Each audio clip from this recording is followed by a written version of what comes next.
Covid Appui, bonjour. Clarifier et rassurer, telles sont les missions de cette cellule d'appui Covid. En tout, 5 médiateurs formés aux subtilités des différents protocoles sanitaires se relaient pour répondre aux directeurs d'école. Est-ce qu'il est asymptomatique ou symptomatique? Asymptomatique. Donc là, il faut remonter à 7 jours, ce qui veut dire que la classe est cas contact.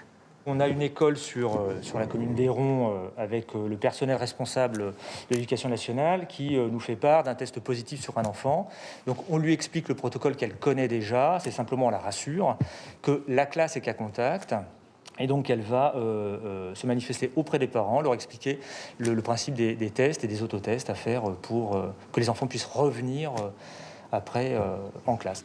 Opérationnelle depuis une semaine, cette cellule d'appui est dirigée par un ancien directeur d'école, histoire d'être parfaitement en phase avec le terrain. Les protocoles successifs ont parfois entraîné des zones d'incertitude, des zones d'ombre. Donc les collègues directeurs, directrices spécifiquement ont des questions qui sont parfois sur des cas particuliers où le protocole n'est pas forcément explicite. Pas forcément explicite, c'est le moins que l'on puisse dire. Dans cette école près de Poitiers, on signale depuis le début de l'année une moyenne de 3 enfants positifs au Covid par jour.